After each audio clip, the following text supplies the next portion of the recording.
What is Christmas? We know it's Emmanuel. Emmanuel. It's the birthday of Jesus. We're here to celebrate the birthday of the Son of God, fulfilled prophecy as the Messiah, and therefore it's a time of great celebration for all. It's a birthday party. That's important to know. It's that moment in time when God, way up in infinity, came down and identified with those of us who are finite. It was that moment in time when the transcendent one became immanent and dwelt among us.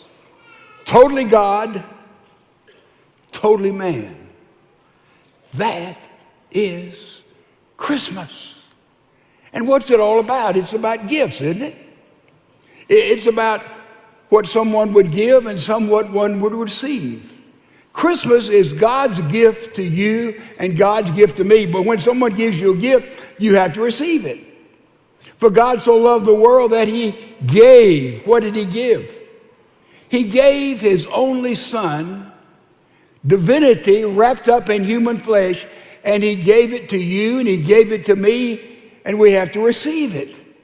And when we receive it, we receive the Lord himself.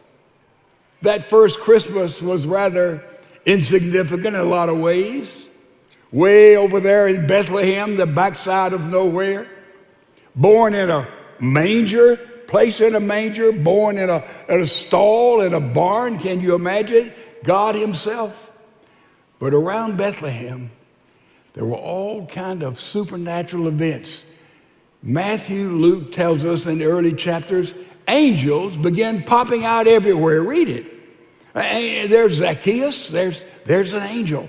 There's Joseph, there's Mary, there's the wise men, there's the shepherd. Angels, angels, angels, all around the birth of Jesus, the supernatural.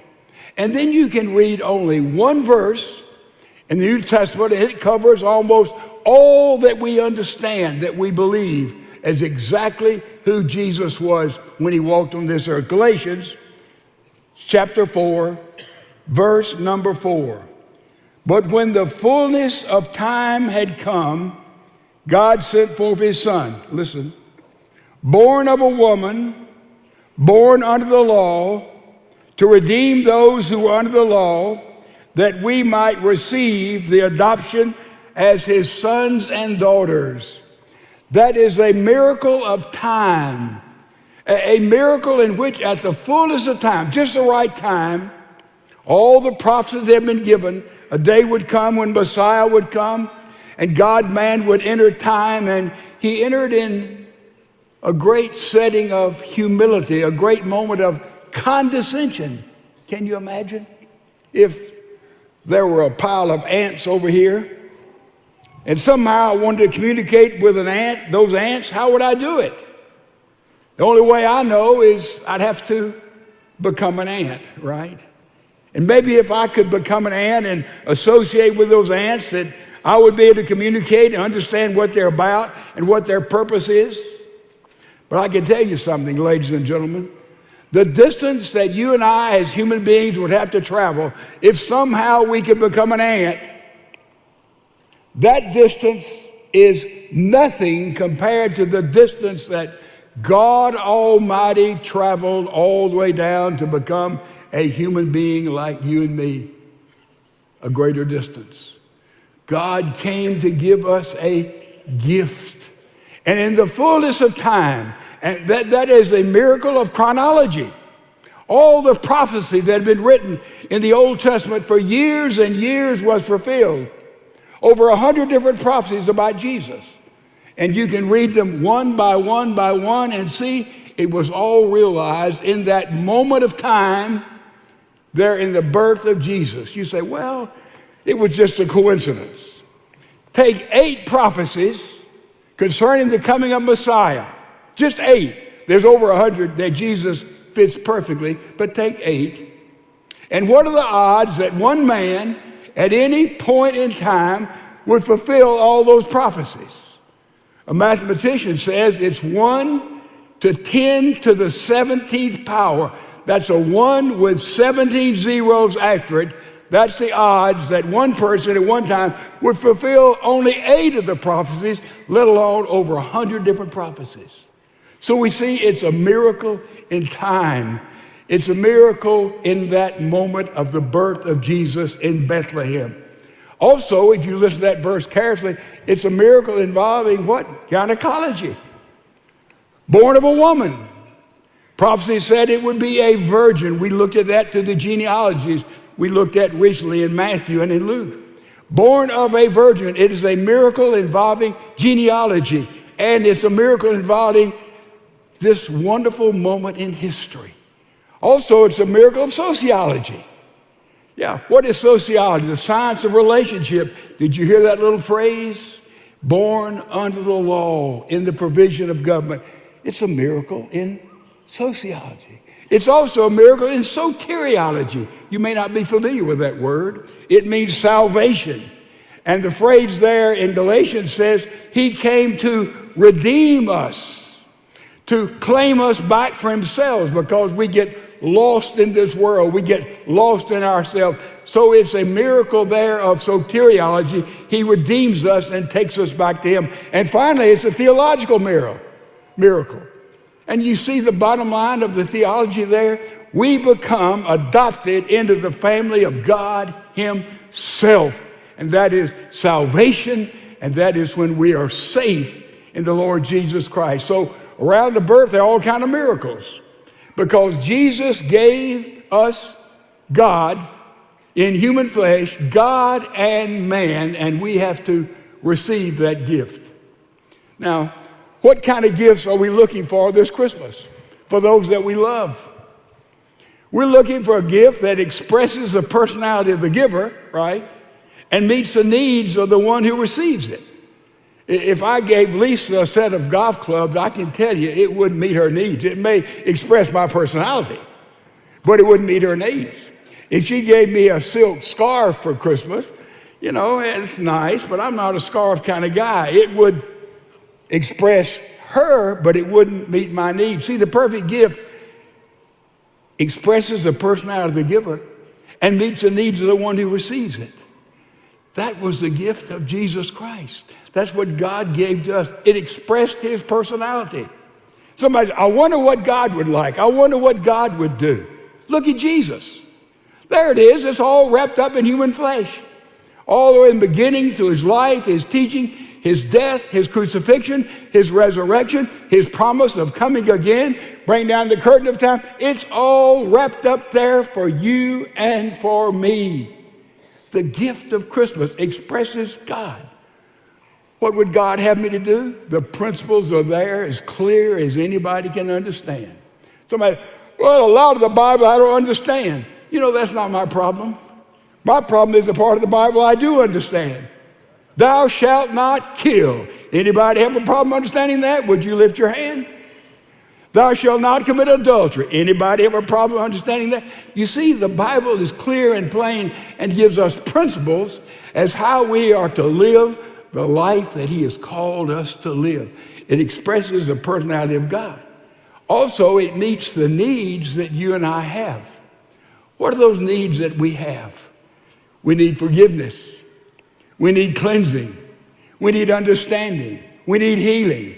We need an interpretation of life that we can live and flow and have the light of God in our lives. That's what we all need. C.S. Lewis said, a fish never feels uncomfortable in water. Everybody gets that, doesn't it?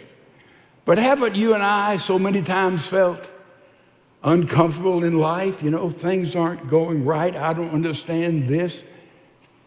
And the reason is, so many times we don't have all the answers, but Christ comes in our life and he meets that need. He comes in and cleanses you and cleanses me. I've been praying a lot the last few days. And prayer is a dangerous thing. I've been praying that a lot of people would receive this Christmas who's sort of wandering around, maybe, perhaps, and nailed down in their life the new life that Christ offers. I doubt many adults know what this is. This thing, if I can pronounce it, is the number one gift. It is a squishmallow. How many have ever seen one or heard of this? Would you lift your hand? You're way ahead of me. I looked up to find what's the number one gift that people will receive this Christmas. Last Christmas, this was it. And they predict this Christmas, it'll be it again. And I said, that's the weirdest thing I've ever seen. Until you place your head on it, until you feel it, the number one gift. Let me tell you, the number one gift available for us today in this world is that Jesus Christ, for God so loved the world that he gave. Just receive that gift. It's a simple act of faith. And let Christ come into your life and light up your life and change everything in a life.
Prayed a lot of people just kind of wandering around, hoping maybe, but somehow this Christmas Eve, say, I want this to be time that I experience that new birth. You know, every Christmas we experience the birth of Jesus Christ. Did you know that if this Christmas, 2022, that someone here would say, I don't understand it all, but I want Jesus Christ to come to my life and light up my life. And I want the light of Christ to come to burn away all the trash and to give me meaning and significance in my life. If you did that this Christmas, next Christmas, 2023, you'd say, you know, the birthday of Jesus is also my birthday. It's when I was born again and I received a brand new life from Jesus Christ.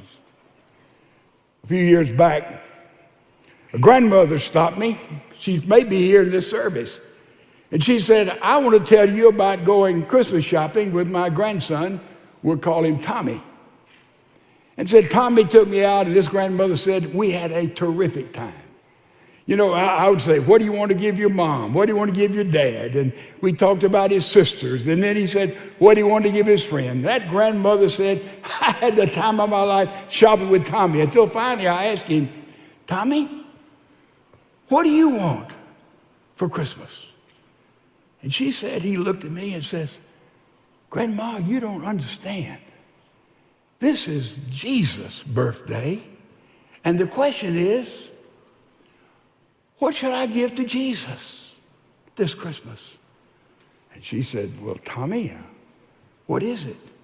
He said, he only wants one thing, me. That's all he wants, folks. He just wants you. He wants me to give ourselves to him. And he takes anybody here and he comes into your life and he makes you and me brand new and the light of Christ. You know, birthdays, you have candles, don't you? We have candles here. And this is a candle that we'll see that is a representative of the light of Christ that can come into any life. When we humble ourselves and say, Lord, I want to be born again. Christ, he gives us a brand new life. We don't get better. We receive Jesus as Messiah. We become brand new. What an offer. And that's what can happen to a lot of people here today. In a reverent time, I'm going to light this candle. And when I light this candle, you're going to see a miracle take place in a little bit. I light the candle, and I come and light the candle of a pastor. No one lights their own candle. I'll light the light of a pastor, and then he lights other lights that are down in front of us of pastors. And then I want you to listen carefully. All of us have in our hand a candle that is unlighted, and the invitation is clear as it can be. This could be the time in your life when boldly you say, you know, I want a new life. I want forgiveness, and Jesus Christ has come into the world and offered me a new life. I want to ask Christ to come in my life and light up my life. If that's you, the top balcony, make your way down those steps, you can see. Middle balcony, make your way down. Downstairs, you can come.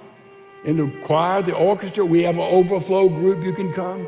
Just come forward and bring your unlighted candle and say, I want to take my light, the light of my life, and I want to give it to Christ and let him light me from the inside out. I want that new life.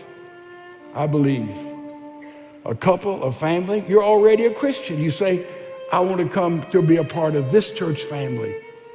So no one moves except those who are coming, saying, I bring my unlighted candle and touch it and ask for the light of Christ to come into my life. Ask for the light of this church family to come. What a beautiful time to come in the family as he leads.